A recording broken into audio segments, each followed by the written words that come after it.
1950년 동족상잔의 비극을 겪은 한국은 불과 70년 만에 세계 10대 경제강국으로 발돋움했습니다. 전쟁 당시 그리고 전쟁 후 몇 년 동안은 다른 국가들로부터 식량을 지원받아야 할 정도로 뼈가 시린 가난을 겪었지만 한국인 특유의 성실함과 타고난 두뇌 덕분에 빠르게 경제 성장을 이뤄내 지금은 당당하게 다른 국가를 원주하고 있습니다. 세계에서 가장 가난한 국가가 세계에서 가장 잘 사는 나라로 바뀐다는 것은 사실상 불가능에 가깝지만 한국은 이를 해낸 유일한 국가이기도 하죠. 그래서 전 세계 많은 국가들이 한국을 롤모델로 경제 발전을 꾀하고 있고 지금도 많은 국가의 지도자들이 한국을 배우기 위해 한국으로 옵니다. 그들에게 한국은 존재 자체로 기적이니까요. 현재 한국은 스마트폰, 반도체, 디스플레이, 자동차, 조선업 등등을 포함해 많은 지표가 세계 상위권에 포진하고 있는데 절대 자랑스럽지 않은 순위가 하나 있습니다. 안녕하세요, 디스멘털입니다. 한국인이 가장 사랑하는 하와이에서 북동쪽으로 1600km 떨어진 태평양에는 그 어떤 지도에도 표기되지 않은 미스터리한 섬이 하나 우뚝 솟아 있습니다. 이 섬은 1997년 찰스 무어라는 인물이 발견했는데 미국 LA에서 하와이까지 가야 하는 요트 경주에 참가한 그는 좋은 성적을 내기 위해 지름길로 향하던 중 이상한 일을 겪습니다. 영화의 한 장면처럼 갑자기 바람이 사라지고 바다가 잔잔해졌는데 조류가 없어 그는 꼼짝없이 3주간 그곳에 갇히게 되죠. 바람이 불지 않는 무풍지대를 벗어나기 위해 고군분투하던 그는 자신이 거대한 쓰레기 더미 사이에 있다는 사실을 발견하고는 충격에 빠집니다. 거대한 연료 탱크부터 미세한 조각까지 엄청난 양의 플라스틱 쓰레기로 만들어진 섬, 후에 이 섬은 태평양 거대 쓰레기지대라는 정식 명칭이 붙게 됩니다. 160만 제곱킬로미터로 남한의 16배에 이르는 이 섬은 오로지 플라스틱으로만 만들어졌습니다. 아무 생각 없이 바다에 버린 플라스틱 쓰레기가 해류를 만나 바다를 떠다니다 환류를 만나 한 곳으로 모이게 되고 이 쓰레기가 모여 섬을 만든 겁니다. 이 쓰레기 섬 외에도 남태평양에도 북대서양에도 남대서양에도 인도양에도 크고 작은 거대한 쓰레기 섬이 있습니다. 흔히 환경오염의 폐해를 이야기할 때 알바트로스라는 조류를 이야기하는데 뱃속이 쓰레기로 가득 차 죽어버린 부패한 알바트로스 사진은 충격적입니다. 한국 근해도 아니고 저 먼 태평양에 있는 섬이고 우리가 그곳에서 잡는 해산물을 먹는 것도 아닌데 무슨 문제 있어라고 생각한다면 이는 죄악입니다. 우리 한국인들이 이 쓰레기 섬을 만드는데 엄청난 기여를 했으니까요. 2019년 KBS에서 이 지역을 취재하다가 한국 브랜드 오땡땡의 마요네즈 통이 발견되기도 했는데 더 심각한 문제는 우리 한국인들의 플라스틱 사랑이 대단하다는 점.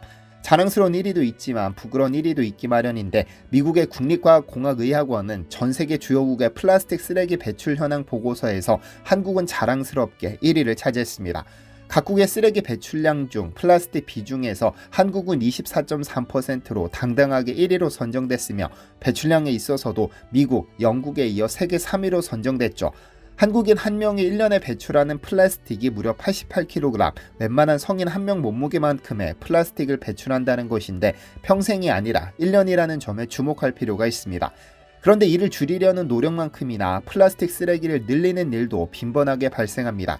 편의점이나 대형마트에 가보면 예전에 파란 유리병에 담아 마시던 소주도 플라스틱이 대세가 됐고 생수, 음료수, 즉석식품은 언제나 플라스틱에 담겨 있습니다. 이런 조사가 통상 2-3년 전 현실을 반영한다고 했을 때 코로나 사태를 경험한 우리는 잘 알고 있습니다. 코로나 사태에서 가장 성장한 산업이 배달음식 산업이고 그 음식이 전 플라스틱 용기에 배달된다는 사실을 말이죠. 그래서 1년 뒤에 발표될 보고서에서 이 수치가 얼마나 높게 나올지는 예측할 수도 없습니다. 그런데 진짜 심각한 문제는 분리수거되지 못한 쓰레기들이 바다로 버려지고 그 바다로 버려진 플라스틱은 썩지 않은 채로 쓰레기 섬으로 흘러가고 그 플라스틱을 먹은 해양 생물들이 생태계로 편입되면서 결국 우리가 그 플라스틱을 다시 먹게 되는 순환이 일어납니다. 무서운 일이 아닐 수 없는데요. 그런데 최근 더 충격적인 사실이 밝혀졌습니다. 우선 국제 비영리 환경단체 오션 클린업을 먼저 알아야 하는데요. 2011년 그리스에서 스쿠버 다이빙을 하던 네덜란드 소년 보얀 슬렛은 바닷속에서 물고기보다 더 많은 쓰레기 더미를 발견했습니다. 이 끔찍한 광경을 마주한 소년은 왜 이걸 못 치우는 걸까라는 의문이 들었고 그때부터 그의 관심은 온통 바다 쓰레기 청소에 쏠렸습니다. 오랜 연구 끝에 그는 플라스틱 쓰레기를 청소하지 못하는 이유가 플라스틱이 한 곳에 머물러 있지 않고 계속 움직이기 때문이라는 사실을 알게 됐는데요. 그는 우리가 쓰레기를 청소하지 못하는 원인을 역으로 활용해서 플라스틱이 저절로 우리에게 흘러오게 하면 어떨까라는 역발상의 아이디어를 떠올렸습니다. 답을 찾은 그는 2013년 항공우주공학과를 중퇴하고 비영리 단체이자 최대 해양 쓰레기 청소 기업인 오션 클린업을 창업했죠. 그가 고안한 청소 방식은 플라스틱 막대를 거대한 V 모양으로 바다에 설치한 뒤 해류를 따라 이동해온 플라스틱이 이 막대에 저절로 붙게 하는 방식입니다. 사람 대신 해류가 플라스틱을 모으는 일을 하게 만든 셈이죠. 이 시스템은 태양광 에너지를 이용하기 때문에 스스로 자가 발전이 가능하며 수집된 플라스틱을 되팔아 엄청난 수익을 창출하게 되는데요. 이 혁신적인 아이디어로 오션 클린업은 크라우드 펀딩 캠페인을 통해 뜻을 같이 하는 3만 6천여 명으로부터 220만 달러의 자금을 모았습니다. 역사상 최대 쓰레기 청소 프로젝트는 10년 이내에 태평양 쓰레기 섬의 절반을 청소할 수 있다는 사실을 2014년에 과학적으로 입증해냈습니다. 배를 타고 바다로 나가 쓰레기를 걷어들이는 기존의 방식과 비교해보면 비용은 33분의 1에 불과하고 속도는 무려 7,900배 더 빠른 방식인데요. 그는 인테라의 50에 가장 유망한 젊은 기업가 20인에 선정되었고 2014년에는 환경 분야에서 UN 최고의 권위를 자랑하는 지구 환경대상의 역대 최연소 수상자로 뽑히기도 했습니다. 보얀 슬랫이 마음껏 하고 싶은 일을 해나갈 수 있는 배경에는 오션 클린업 창업 당시 300유로의 자금을 지원해준 것은 물론 6개월 만에 대학을 중퇴할 때도 아들의 결정을 지지해준 부모님이 계셨습니다. 2015년 서울 디지털 포럼 혁신가 부문의 연사로 참석한 그는 학업을 그만둔 것에 대해 대부분 사람에게 대학은 좋은 도구와 수단이 될 수 있지만 자신이 해야 하는 일이 굳이 대학 교육 없이도 가능하다면 바로 시작하는 것이 좋다고 생각한다고 밝혔습니다. 이제 겨우 20대 초반인 그는 오션 클린업을 이끌며 전 세계 해양 플라스틱 쓰레기를 청소하는 중인데 사람들은 조심스럽게 그가 머지않은 미래에 일론 머스크 못지않은 인물이 될 것이라 기대하고 있습니다. 그런데 이 오션 클린업이 최근 충격적인 사실을 발표했습니다. 이 태평양 쓰레기 섬에 한국산 플라스틱 쓰레기가 급증하고 있다는 소식인데요. 며칠 전 오션 클린업은 한국 언론을 통해 GPGP에서 수거한 플라스틱 통계를 발표했습니다. 단체는 수거한 플라스틱 쓰레기 내 식별 가능한 언어 등으로 출처를 집계하고 있는데 2015년부터 지난해까지 수거한 플라스틱 쓰레기 중 15%가 한국산으로 집계됐습니다. 한국의 강, 바다에 버려진 플라스틱 쓰레기가 해류를 타고 태평양 한가운데까지 떠밀려간 겁니다. 그런데 더 심각한 문제는 2019년 같은 조사에서 한국산 쓰레기는 10% 수준이었는데 최근 4년 사이 5%나 급증해 일본이나 중국의 증가세 1%를 크게 앞질렀습니다. 전 세계적인 현상이기는 하지만 플라스틱 용기 가격은 유리병에 비해 깡패 수준으로 저렴하기 때문에 쓰지 않을 수는 없지만 분리수거 세계 1등이라는 한국산 플라스틱 쓰레기가 왜 저렇게 많이 늘었냐 하는 문제는 깊이 고민해 볼 필요가 있습니다. 품목별로 보면 생활용품이 13.7%로 가장 높았고 양식 장비 및 어구 12.9%, 식음료 5.88% 순이며 이조차도 5cm 이상 단단한 플라스틱에 한해 집계된 수치인데요. 이 연구를 진행한 오션 클린업의 마티에스 에거 박사는 이보다 작게 부서진 플라스틱이나 출처를 파악할 수 없는 어구까지 포함하면 쓰레기의 양은 훨씬 더 늘어날 것이라고 강조했죠.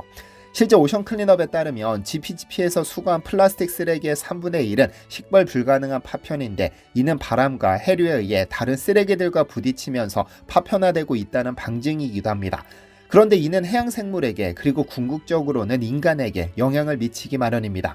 잘 아시다시피 이렇게 파편화된 플라스틱 쓰레기는 물고기나 해양 생물들에게는 먹이로 착각되기 쉽습니다. 그리고 더 잘게 부서져 생성된 미세 플라스틱은 해양 플랑크톤부터 물고기, 해산물, 고래, 상어 등의 대형 포식자의 체내에 축적되므로 먹이사슬 전반에 걸쳐 독성 물질이 축적되는 결과를 초래하죠. 그렇다면 우리 인간은 어떨까요? 인간은 먹이사슬의 최상위에 포식하고 있기 때문에 독성 물질이 축적된 해산물을 먹는 인간의 몸에도 미세 플라스틱이 당연히 유입됩니다. 한국인들은 전 세계에서 해산물 섭취량이 가장 많은데 우리가 버리는 플라스틱 쓰레기는 미세 플라스틱으로 전환되어 결국 우리 몸으로 돌아옵니다. 제 주장일까요? 아닙니다. 지난 2019년 6월 세계자연기금이 호주의 뉴캐슬 대학과 함께 연구해 발표한 플라스틱의 인체 섭취 평가 연구 보고서에 따르면 한 사람이 일주일간 섭취하는 미세 플라스틱은 일주일 평균 5g입니다. 이는 신용카드 한 개 무게인데 이를 한 달로 계산하면 칫솔 한 개, 연간으로 계산하면 250g이 넘는 양입니다. 미세 플라스틱의 주된 섭취 경로는 음용수 1769개, 갑각류 182개, 맥주 10개, 소금 11개로 나타났습니다. 뿐만 아니라 미세 플라스틱은 대기로 올라가 비로 내리기도 하는데 한 방울 한 방울 내리는 비에도 전부 미세 플라스틱이 있다는 의미죠. 이렇게 해양 플라스틱의 위험성이 높아지자 전 세계는 한국의 책임 있는 자세를 촉구했는데 가장 앞장선 기업은 기아차입니다. 지난 10월 15일 기아차는 오션클린업과 협력해 해양 폐플라스틱을 활용한 EV3 전용 한정판 트렁크 라이너를 출시한다고 발표했습니다. 이는 기아가 지속가능한 모빌리티 실현을 위해 진행해온 노력의 첫 번째 가시적 성과로 주목받고 있습니다. 지난 2022년 기아는 오션클린업과 파트너십을 체결하며 플라스틱 없는 바다라는 슬로건 아래 해양 폐플라스틱 수거 및 재활용 프로젝트를 추진해왔습니다. 이 과정에서 인터셉터 바지선 제작을 위한 철강을 제공하며 실질적인 기여를 이어왔는데요. 이번에 선보인 트렁크 라이너는 태평양 거대 쓰레기지대에서 수거한 해양 플라스틱을 재활용해 제작한 세계 최초의 제품입니다. 기아의 디자인 철학 오퍼짓 유나이티드를 반영해 상단 표면에 바다와 그물망을 연상시키는 패턴을 적용, 오션 클린업의 활동을 시각적으로 표현했습니다.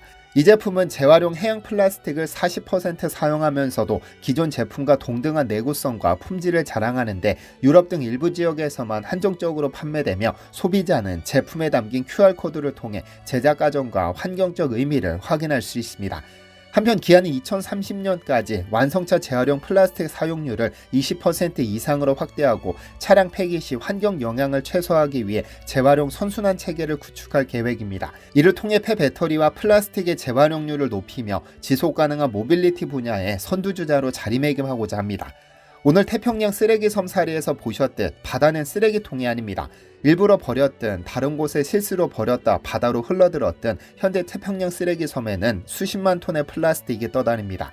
그리고 이런 쓰레기 섬은 비단 태평양에만 존재하는 것도 아니고 대서양, 인도양에도 있고 거대 쓰레기 섬이 아니더라도 해안 곳곳에는 지금도 플라스틱 쓰레기가 쌓여 있습니다.